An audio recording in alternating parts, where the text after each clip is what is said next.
우리 하나님의 말씀 히브리서 11장 7절에 있는 말씀을 함께 읽도록 하겠습니다.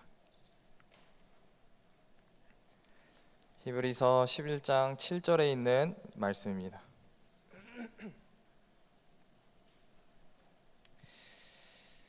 우리 같이 읽어보도록 하겠습니다. 믿음으로 노아는, 시작. 믿음으로 노아는 아직 보지 않은 일에 경고하심을 받아 경외함으로 방주를 준비하며 그 집을 구원하였으니 이로 말미암아 세상을 정죄하고 믿음을 따르는 의의 상속자가 되었느니라. 은혜로운 기악 찬양 잘 들었습니다. 저도 어렸을 때 악기를 클라리넷부터 참 다양하게 배웠는데 꾸준히 한 게 없어가지고 지금 할 줄 아는 게 하나도 없어요. 지금 저런 거 보면 너무 부럽습니다. 하나라도 꾸준히 배워놓을 걸.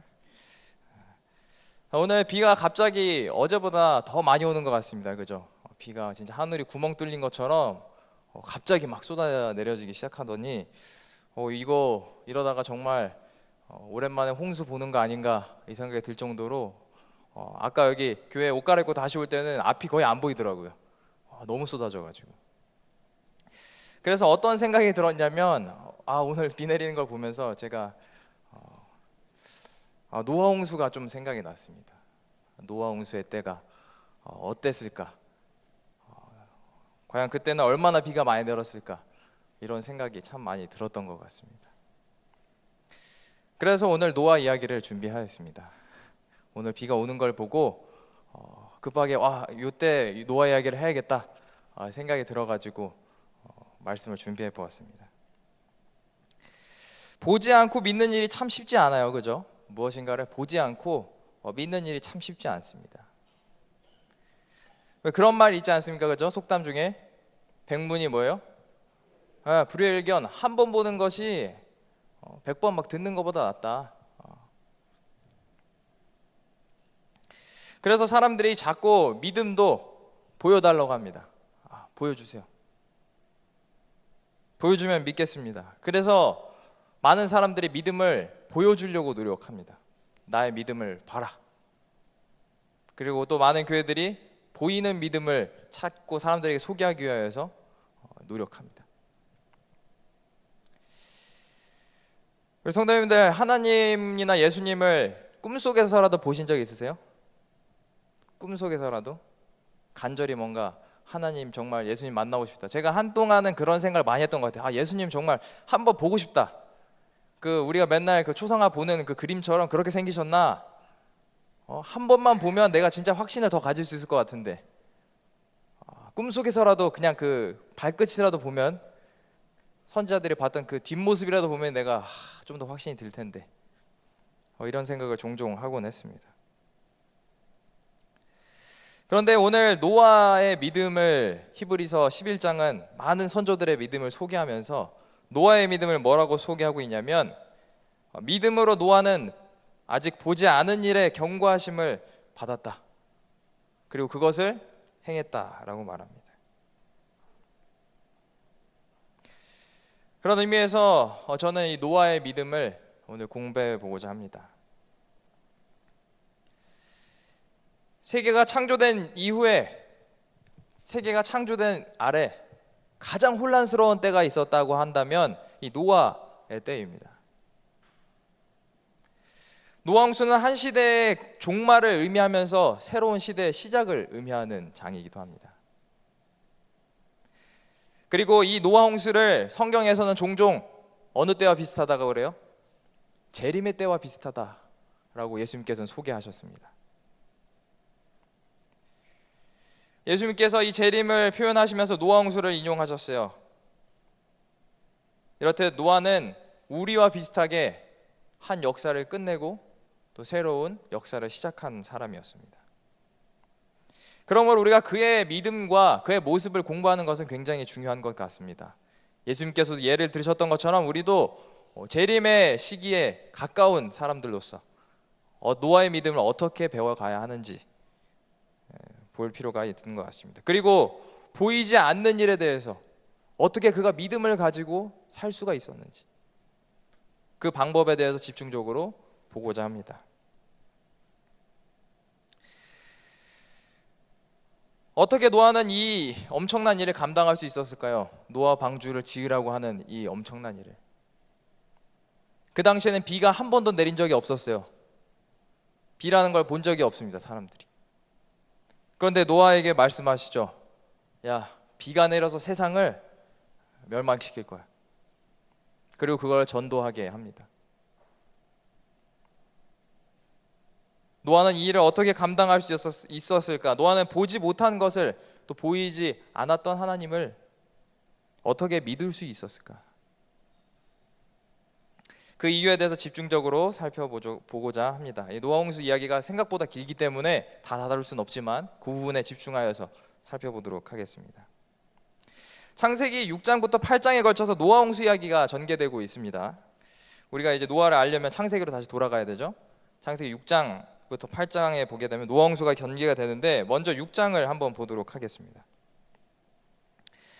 창세기 6장 1절부터 12절에 보게 되면 하나님께서 홍수를 보내실 수밖에 없었던, 홍수를 인간에게 내려 보낼 수밖에 없었던 그 시대적 상황과 이유를 설명해 주고 있습니다. 그 이유를 크게 두 가지로 말하고 있습니다.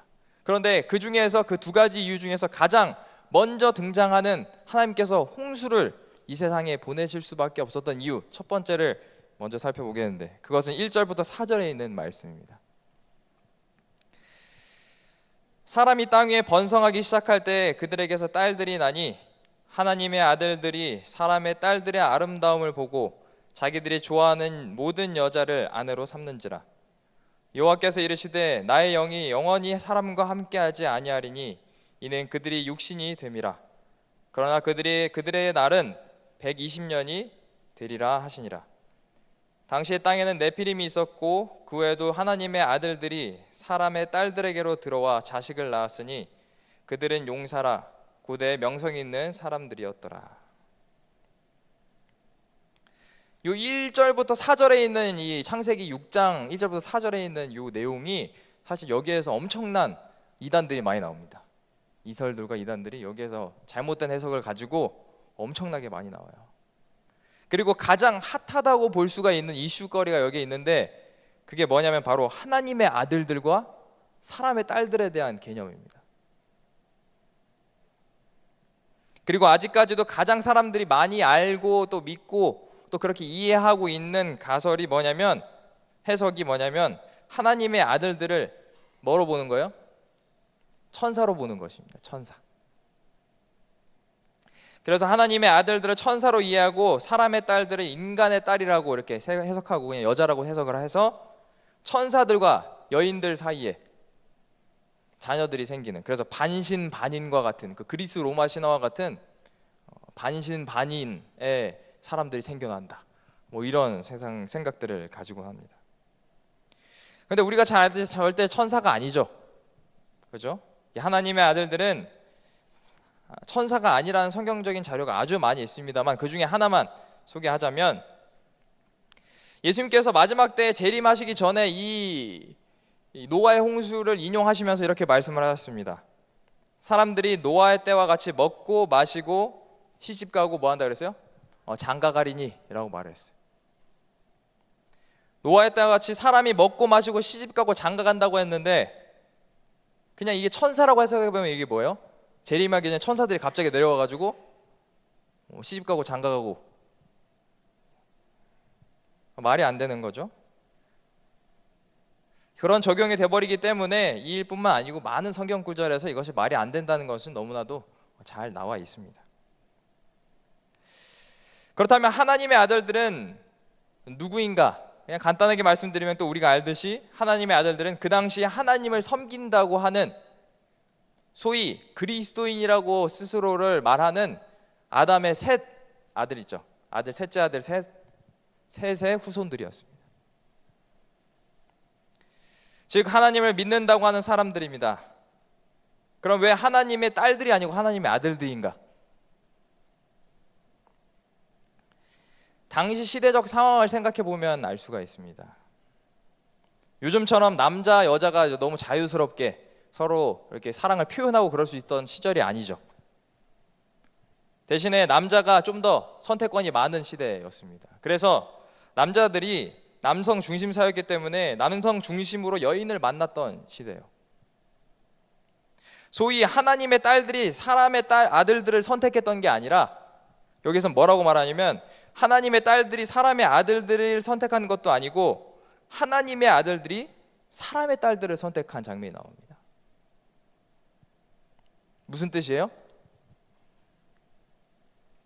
하나님을 섬긴다고 하는 사람들이 어쩔 수 없이 수동적으로 누군가에 의해서 범죄에 참여한 것이 아니라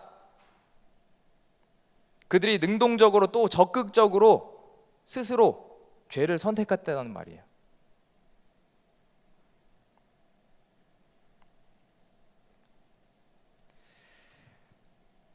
그들이 능동적으로도 적극적으로 사람의 딸들과 관계를 맺기 시작했습니다.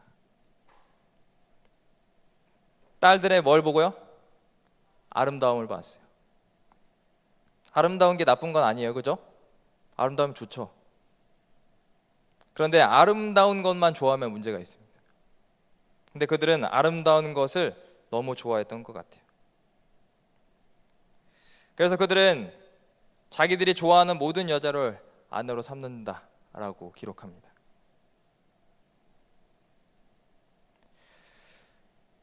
노아와 그 홍수 이야기가 시작되는 이 6장에서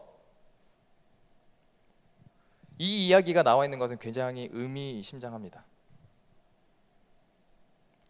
성경은 노아 홍수의 원인을 설명하기 시작하면서 뭘 말하고 있는 것이냐면, 세상이 타락했기 때문에 노아 홍수가 시작됐다라고 그 원인을 첫 번째로 들은 것이 아니라, 그 원인 첫 번째를 누구를 들은 거예요?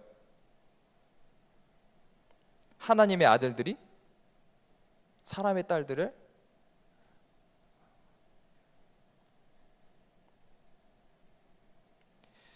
창세기 6장은 하나님께서 홍수를 보내실 수밖에 없는 그 상황을 무엇이라고 설명하고 있는가 하면은 하나님의 아들들에게 문제가 생겼기 때문에 하나님께서는 홍수를 보낼 수밖에 없게 됐다라고 그 이야기를 시작하고 있습니다. 세상이 타락했다는 이야기 전에 하나님의 아들들에게 생겨난 문제를 말하고 있는 거예요. 그리고 그것이 원인이다 말하고 있는 것입니다. 9절 선지자에 보게 되면 셋의 자손이 가인의 후손의 딸들의 아름다움을 보고 마음에 혹하여 그들과 통혼함으로써 여호와를 불쾌하게 했다라고 나옵니다. 성경에서 하나님께서 홍수를 보내실 수밖에 없었던 이유의 시작을 셋의 후손들이, 하나님의 후손들이, 하나님의 자녀들이 타락했기 때문임을 말하고 계십니다. 세상이 아무리 타락했어도, 아무리 문제가 있어도 하나님의 아들들이 바로 서 있었다면 홍수를 보낼 만하지 않았습니다. 비슷한 이야기가 있죠, 그죠? 우리가 잘 아는 이야기, 소돔과 고모라 이야기가 있습니다. 소돔과 고모라가 망한 것은 그들의 죄 때문만도 있었지만 또 뭐예요? 거기에 의인 10명이 없었기 때문이에요. 의인인 10명이 있었더라면 그들은 멸망하지 않았을 것입니다. 하나님께서 홍수를 보낼 수밖에 없었던 그 이유는 하나님의 아들들이 문제가 생겼기 때문입니다. 그들은 그들 스스로 죄와 세상을 선택하기 시작한 것이, 아름다움만을 보고 세상만의 무엇인가만 보고 하나님을 고려하지 않은 채 그들은 선택하기 시작한 것입니다.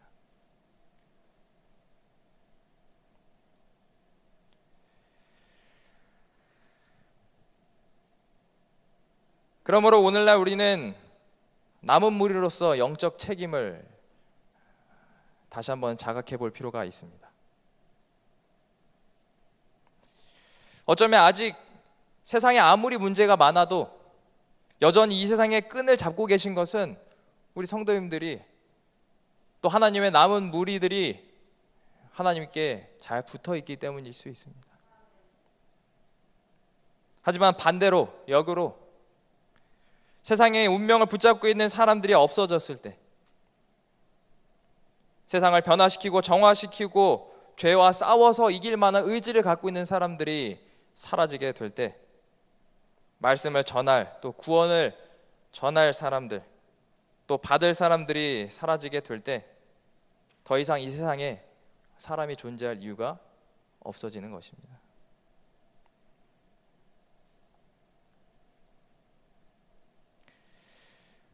그러므로 우리는 우리가 가진 영적인 책임을 다시 한번 재확인할 필요가 있는 것 같습니다. 이렇게 비가 올 때면 노아 홍수를 생각하면서 저는 종종 그런 생각을 합니다. 내가 잘하고 있나? 못했구나. 그래서 제가 여기 설교단에 올라오기 전에 얼마나 떨리던지, 원래 죄를 많이 지으면 많이 떨려요, 설교 앞에 서기 전에. 그래서 여기 앞에서 계속 기도하는 거 보셨죠?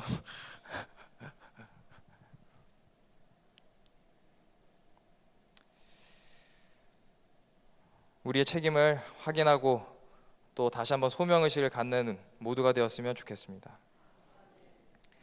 이어서 5절에 보게 되면 하나님께서 우리가 너무 잘 알고 있는 두 번째 이유를 말씀하십니다. 바로 5절에 여호와께서 사람의 죄악이 세상에 가득함과 그의 마음으로 생각하는 모든 계획이 항상 악할 뿐임을 보셨다. 첫 번째로 하나님의 아들들에 대한 문제를 지적하시고, 두 번째로 이제 세상에 더 이상 하나님의 복음이 들어갈 구멍이 없다. 노아가 있더라도 아무리 외쳐도 들어갈 구멍이 없어요. 가끔 악한 게 아니고 계속 악했어요. 매우 지속적이고 아주 내면 깊이까지 악해져 있었습니다. 일회성으로 죄를 진 것도 아니고 계획하고 또 의도적으로 숨기고 죄를 짓기 시작한 것이, 모든 생활과 마음속에 이것이 습관이 되고 익숙해지기 시작한 것입니다. 오히려 그것을 죄로 지적한 사람들을 바보라고 말하는 시대가 이제 되는 것이.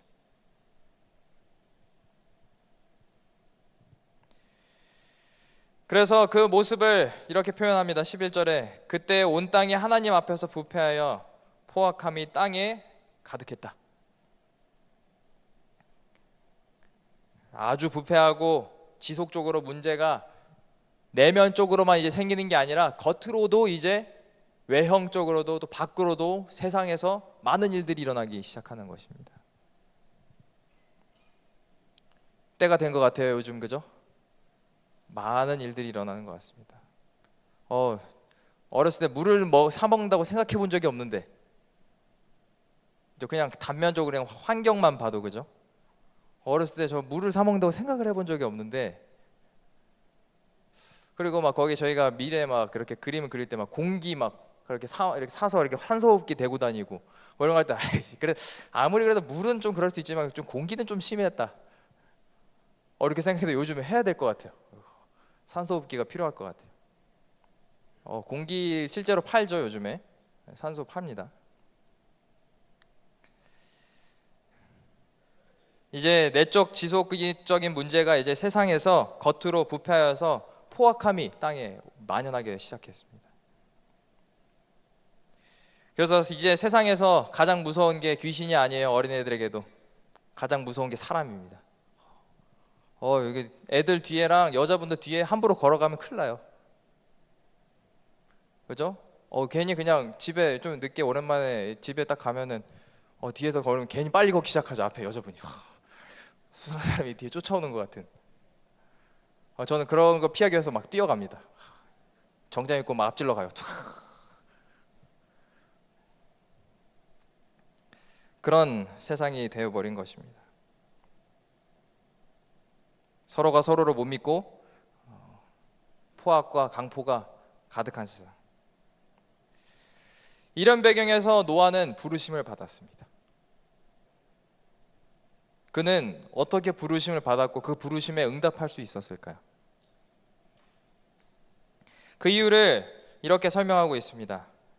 6장 8절과 9절에 그러나 노아는 여호와께 은혜를 입었더라. 이것이 노아의 족본이라.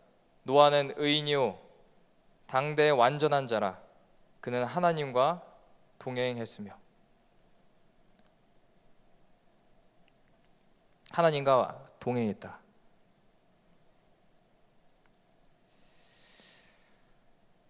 뉴욕의 한 소방서장이 은퇴를 하고 이런 말을 했습니다. 나는 우리 아이가 아무리 울어도 잠 잘 잔다. 은퇴하는 그 은퇴식에서 나는 우리 아이가 아무리 울어도 잘 잔다. 근데 뭐요? 사이렌 소리가 들리면 벌떡 일어난다. 소방관이니까, 그죠? 그런데 나의 아내는 사이렌이 아무리 울려도 일어나지 않는다. 근데 누가 울면 울어요? 일어나요? 근데 아이가 울면 벌떡 일어난다. 이 말을 했어요. 뭘 말하는 거냐면 우리의 이제 관심이 어디에 있느냐에 따라서 그 소리가 들린다는 것이죠. 어디에 내 관심을 두느냐, 내 영혼을 두느냐에 따라서 들리는 소리가 다른 것입니다. 세상이 아주 캄캄하고 암담하고 희망이 없어 보일 때 노아는 하나님의 소리에 집중했습니다. 그 이유는 그가 뭐 했기 때문이에요? 하나님과 동행했기 때문입니다. 아버지를 삼육대에서 종종 만납니다. 제가 학교 다닐 때, 제가 삼육대학교 학생일 때 아버지가 학교에서 일하고 계시기 때문에 학교에서 종종 뵙는데 아버지를 보게 되면 제가 뭐 교수님 이렇게 부르겠어요? 아버지라고 부르죠. 그래서 아버지 교수식당 이런 데에서 파인하우스에서 이런 데 사람 많은 분들이랑 같이 있고 이렇게 학생들도 뭐 교직원들하고 같이 많이 있는데 제가 아빠 이렇게 하면은 아버지가 딱 뒤돌아옵니다. 근데 다른 분들은 안 뒤돌아봐요. 왠지 아세요? 제 목소리를 우리 아버지가 알기 때문이에요. 왜냐? 내 목소리가 익숙하기 때문입니다. 잘 알고 익숙하고, 왜 익숙해지냐? 같이 살아서, 같이 동행하기 때문에 들리기 시작하는 거예요.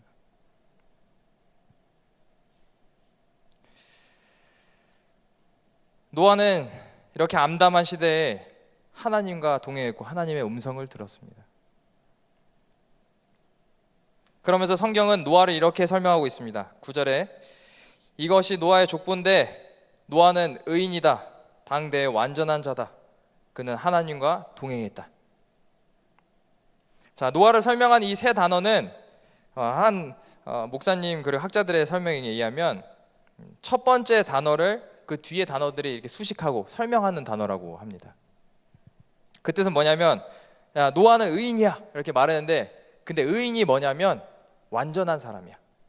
근데 완전한 사람이 뭐냐면 하나님과 동행하는 사람이야.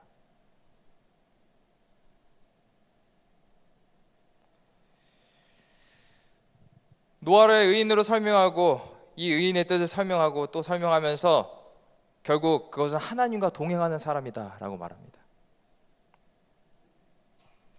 우린 여기에서 의인의 개념을 다시 한번 생각해 볼 수 있습니다. 의인이란 완전한 자고, 완전한 자란 하나님과 동행하는 사람이다.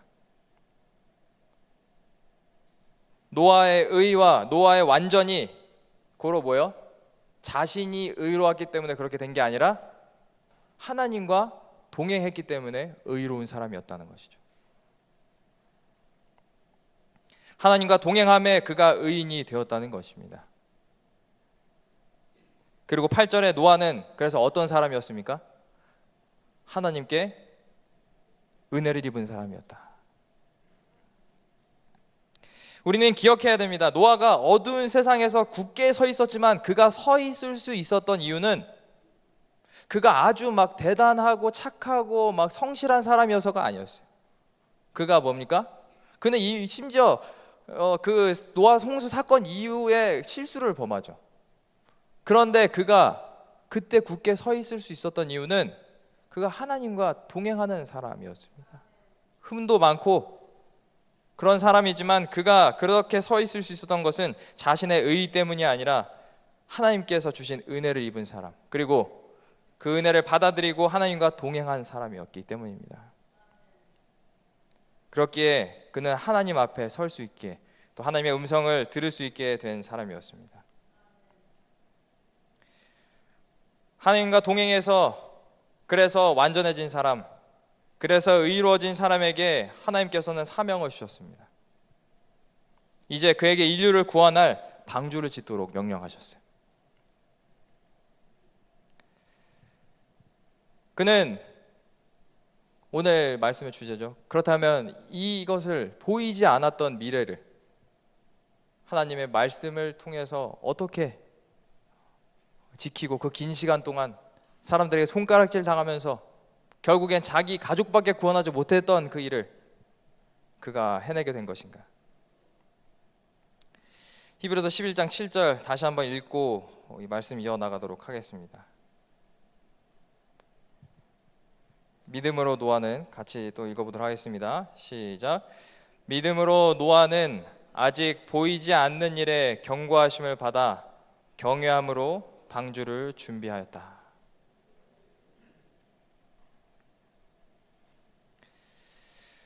여기 보게 되면 그가 어떻게 이 일을, 여기 앞에 보면 믿음으로 노아는 아직 보이지 않는 일에 경고하심을 받았어요.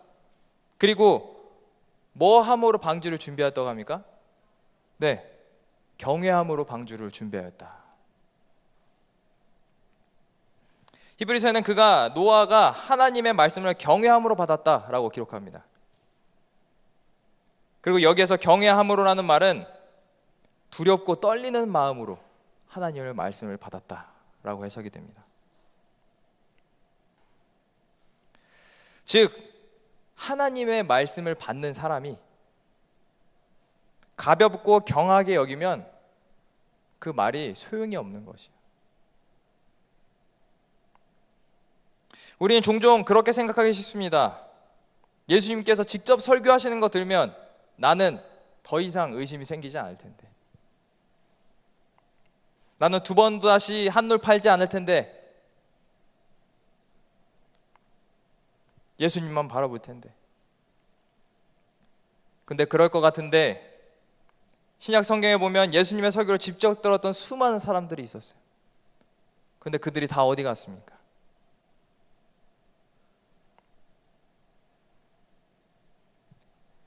그 사람들이 예수님의 음성을 직접 듣지 못해서, 또 예수님을 직접 보지 못해서 예수님을 배신한 것입니까?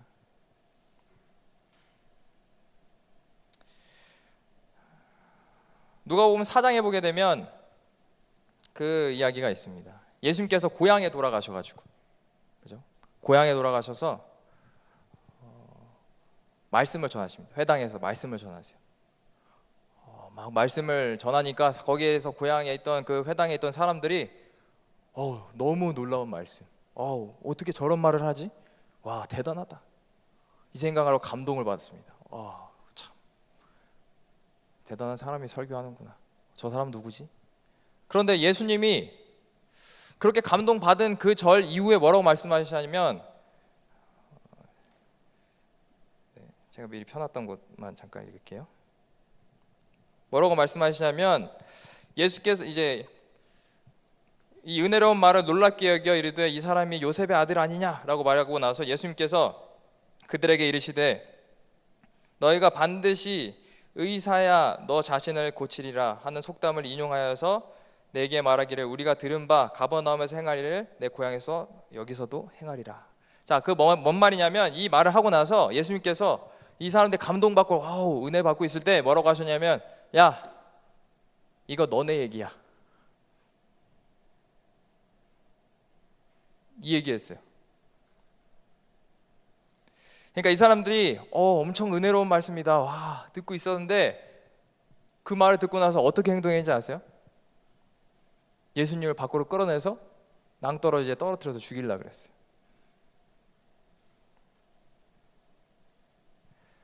그러니까 이 사람들이 이렇게 생각한 거죠.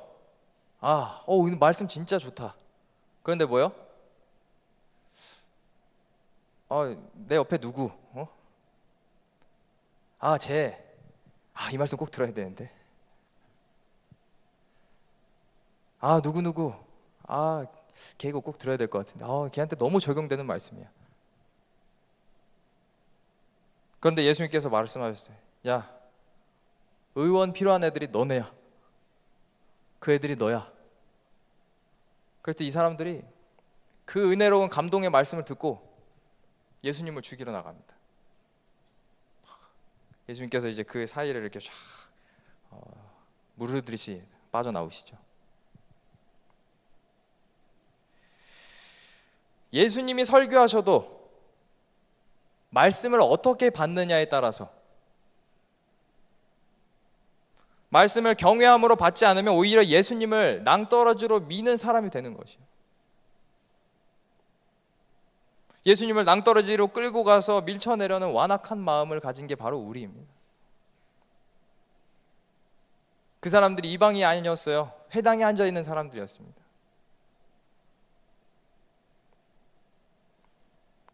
그래서 뭡니까?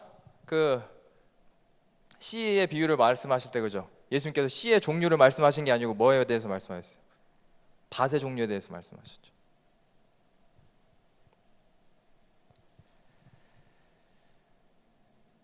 이것이 인간입니다. 우리가 보고 느끼고 잡으면 믿을 것 같지만 우리는 그런 마음을 가진 사람입니다. 베드로전서 1장 8절부터 9절에 있는 말씀에 베드로가 이렇게 말을 합니다. 예수를 너희가 보지 못하였으나 사랑하는도다. 이제도 보지 못하나 믿고 말할 수 없는 영광스러운 즐거움으로 기뻐하니 믿음의 결국 곧 영혼의 구원을 받음이라. 또 도마에게 예수님께서 뭐라고 말씀하셨습니까? 너는 나를 본고로 믿느냐? 보지 못하고 믿는 자가 더 복되다.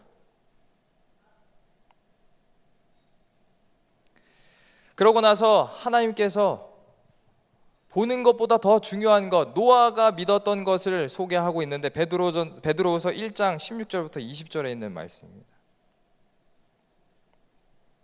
베드로후서 1장 16절부터 20절에 있는 말씀입니다.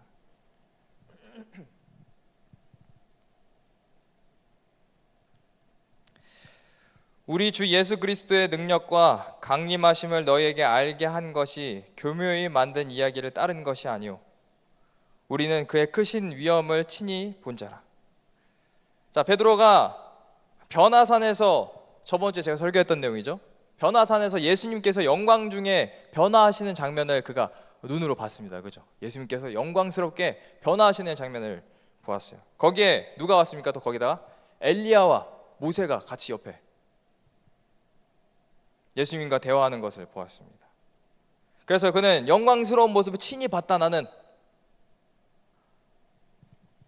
내가 지어낸 얘기가 아니라 나는 진짜 친히 봤어. 난 진짜 봤다. 그렇게 말한 다음 19절에 또 우리에게 더 확실한 뭐가 있어요? 예언이 있어. 야, 나 분명히 눈으로 봤다. 그러면서 말하기를 그러나 내게 더 확실한 것이 있어. 그 더 확실한 것은 내 눈으로 본 것보다 더 확실한 것이 있는데 그것이 바로 예언이다.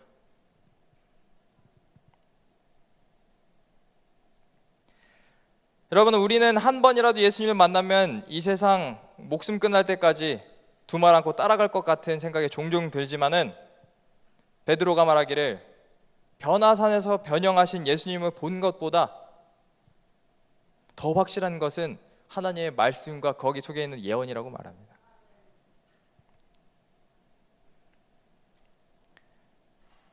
그래서 19절에 계속해서 말하죠. 또 우리에게 더 확실한 예언이 있어 어두운 데를 비추는 등불과 같으니 날이 새어 샛별이 너희 마음에 떠오르기까지 너희가 이것을 주의하는 것이 옳다. 샛별이 떠오르기까지 이 말씀을 주의하는 것이 옳다. 그냥 말씀을 보는 것이 아니라 새벽별, 샛별이 오르기까지 하나님의 말씀을 깊이 연구해라. 예언을 그만큼 선명하게 주신 예언을 깊이 연구해라. 예수님의 영광을 목도하는 것보다 더 선명하게 기록된 하나님의 말씀과 예언을 소중하게 생각하고 깨달음에 다가가도록 연구해야 하는 것이다 라고 말하고 계신 것입니다. 노아가 보지 못한 것을 믿었습니다. 그가 어떻게 그럴 수 있었느냐? 그것은 그가 하나님과 동행하고 또 경외하는 마음으로 그 말씀을 받아들였기 때문입니다. 말씀이 땅에 떨어지는 것을 두려워하고 겸허한 마음과 또 경외하는 진실된 마음을 가지고 그가 말씀을 대할 때 그가 보지 않고도 하나님의 말씀을 순종하는 120년을 산 것입니다. 다른 사람들에게 수많은 손가락질을 받아가면서.